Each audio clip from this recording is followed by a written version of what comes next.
My father's faith in me, often greater than my own, is the single most important factor of me being inducted into this Hall of Fame. Thank you, Dad.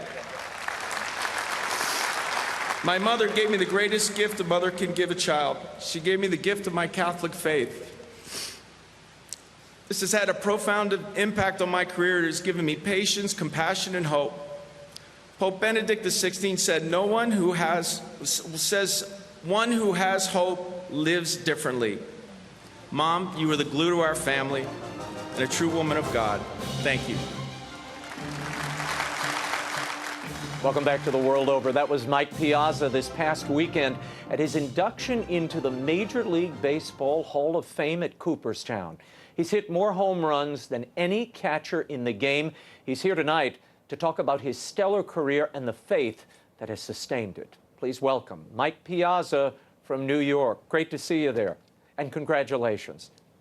Great to see you, Raymond. Thank you very much. I want to start with, at the beginning, you mentioned in the course of your speech there, that you were really picked in the last round. Did you ever imagine this would happen? What do you think now, looking back at marveling at all that's happened in this career? Well, of course, as a child, you dream. And when you get into higher levels, high school and for me, junior college, and then eventually professional, you still keep that dream. And I think the one thing I wanted to communicate to people is the sort of unofficial theme, I guess, of my speech was that nobody goes into the Hall of Fame alone. There's a lot of people that go in with you, from obviously my family first, and coaches and mentors and people that come in and out of your life like little angels that just sort of you may at the time not even realize it, but have tremendous impact on the process and obviously the result. Mike, you mentioned your father specifically, and I remember when we sat down years ago in the Mets locker room, you talked about from the age of 11 how he was almost fanatical in his vision for you. Talk a little bit about how he shaped you. True. About those early years in the batting cages out back. Yeah, I mean, I think first off, he truly, truly loved baseball. I mean, it was his passion. He absolutely loved the game. And I think out of his 5 boys, he kind of looked at me being the largest one and the most, I wouldn't call athletic ability, but maybe the strength, and said, he's the guy. And basically just started working me like, folding steel, and knew that I can take it.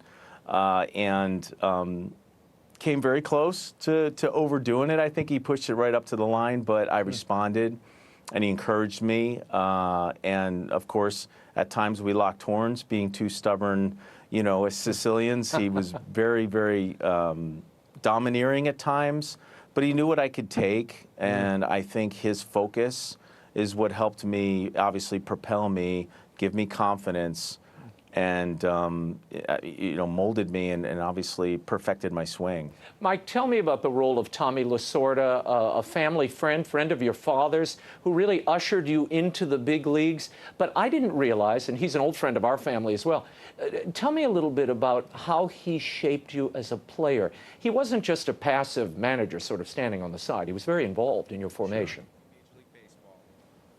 Oh, absolutely. I mean, and I mentioned that in the speech. I mean, when it started as a kid, he would always send me equipment. If I needed a glove or spikes or bats, he would always send them to me. And when I was 14, he made me the bat boy for the Dodgers when they visited Philadelphia and put me in the cage. And I remember one day I was hitting inside the cage because it was raining.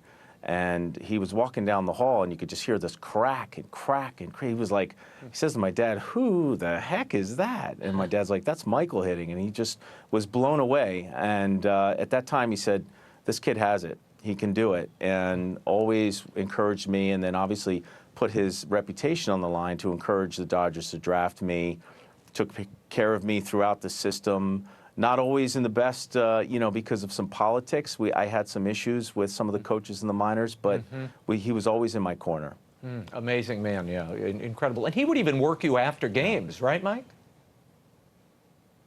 Oh, I tell kids all the time, because again, yeah, especially in spring training, I mean, we would have a day game, and I would catch the AA game, and then I would get on them. They would have this, this walkie-talkie or the headset, and they said, Piazza up to the Major League field. And I was always dreading because I would go up there and then catch some bullpens in the big league team at the game in spring training. And then he would wheel the cage out after the game on a Sunday afternoon or a Saturday afternoon, and we would hit after. So, yeah, he was addicted to work, and that was his old school mentality, that there's no shortcuts. And obviously, it rubbed off. Mike, in your talk, you mentioned your Catholic faith, the importance of that, how your mother was really the person who gifted the faith to you. Give me a sense of what your Catholic faith has meant to you as a man and how it shaped your career and the amazing career you had. Well, again, as you mentioned, my mom, I mean, she's Slovakian Catholic and very, to the degree, very, very stoic in that regard. She always made sure we went to church as kids. I mean, I remember it being at the Jersey Shore as a kid, and she would walk, my two brothers, who was a baby at the time, and myself and my other brother, we would go to church, and it was hot, and there was no air conditioning, and everyone in there was fanning themselves, and my dad would always say, hey, I want to go, take him to the field to hit, and she was like, absolutely not until after church. And it was just something that has given me, even at times when I kind of had that rubber band relationship, it was always there through osmosis. And it's given me a lot of peace, Raymond. I mean, it's just something for me that has always been so prevalent. And I heard the quote, I don't know if it was Chesterton or someone like that, who said, let your relationship with your faith be like a love affair. Not so much like an equation. And years on the road, before they had apps and masstimes.org, I would go in the phone book and I would look to where the Catholic Church is, see what time Mass is, and I would grab a friend who was Catholic and we would go. And it's just been such a great pillar of confidence as well and faith. And it allows me to release everything up to God and realize that maybe baseball wouldn't have been my path, but you have to be open to the fact that that there's always a path for us. And if you sort of lose that, sometimes you lose that spiritual element that is so important, I believe, in any endeavor. Well, you've said you have to be spiritual to play this game. What do you mean by that? Yes. Spiritual in the sense that the game of baseball is based on failure, and it's based on frustration, and the fact that the test, that is the test, that you will never get to a higher place, especially in baseball, if you don't go through adversity. I've had my 3 for 30 slumps, and you just want to feel like you want to break every bat and become frustrated, but you have to sort of dial it back and realize that things will get better. And that's the hope quote that I mentioned. And all these things, like I said, have been so important in my journey, because again, these little people and the coaches along the way that have always been in my ear and given me confidence, and starting, as you said, with my mom and the faith, and it really made a difference. Tell me why you included Benedict XVI in your talk, and did you write this yourself? I did. Yeah, I always said that little creative writing major I had in junior college would come in handy one day. I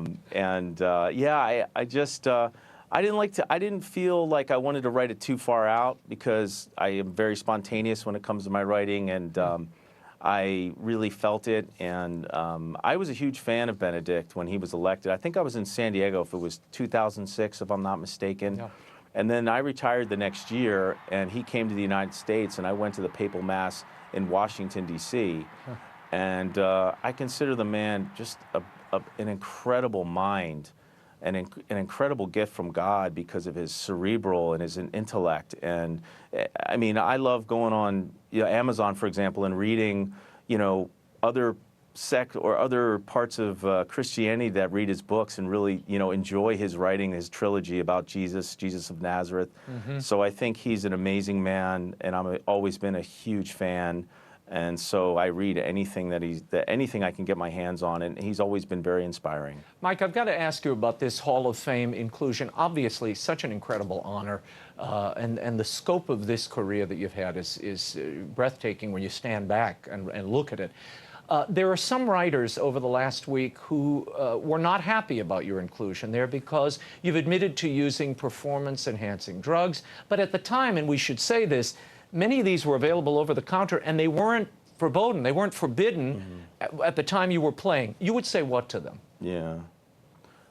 Well, first off, they weren't drugs. They weren't they were supplements. And supplements that you can get in many stores today. And, you know, I think it's important to note, you know, the whole culture, at least, of baseball shifted when I was a kid and came into the 80s. I mean, generally, ball players just never worked out in the first place. And so I never really, you know, imagined that, you know, weightlifting baseball would be compatible. And then obviously the whole culture changes. Home runs went up, and then the PEDs did come into the sport. But not to mitigate or parry the fact that they were involved, I've always said that I never felt like it was like a quote-unquote epidemic, and obviously the game has really addressed that issue, and it's been so proactive and almost having Olympic-style testing.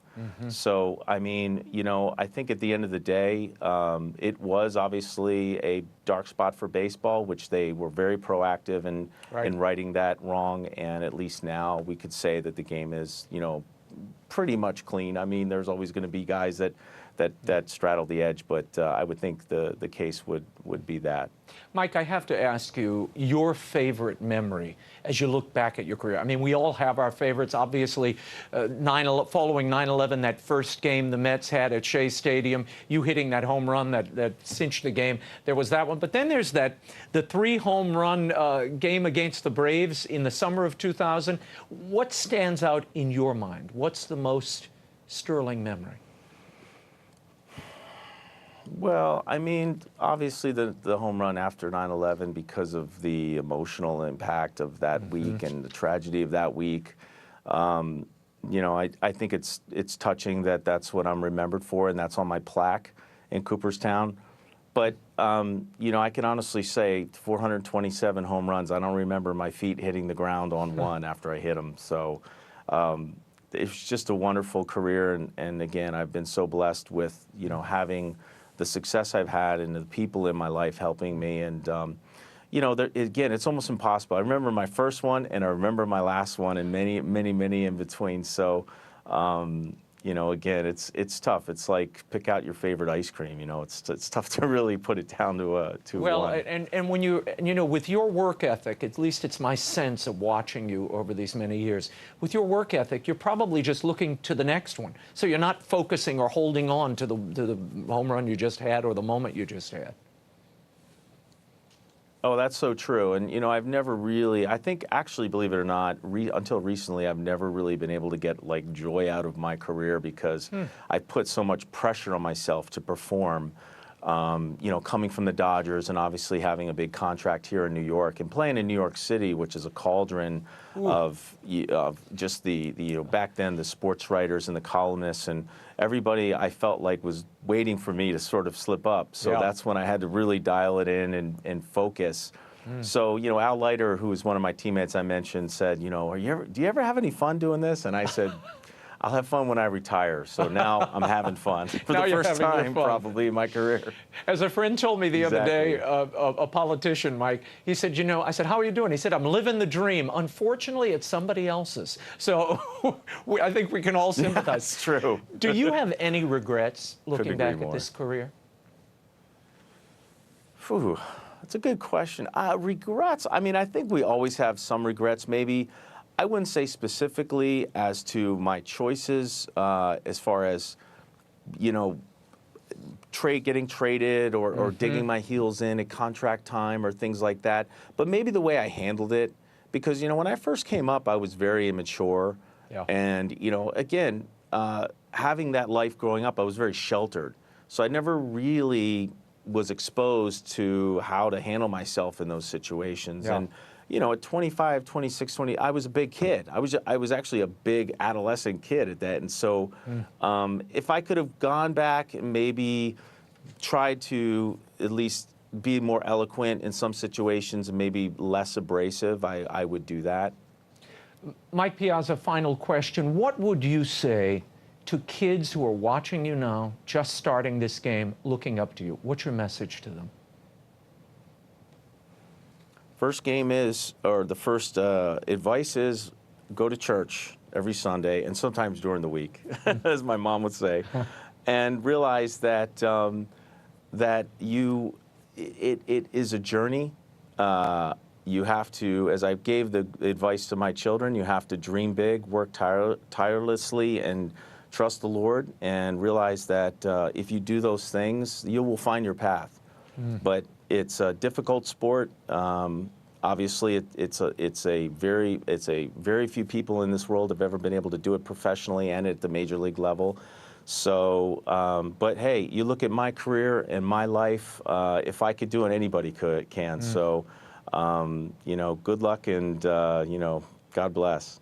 Thank you, Mike Piazza, one of the greatest. Congratulations again. Thank you, Raymond. It's well earned and deserved, and we look forward to seeing you in the days ahead. Thanks for being here.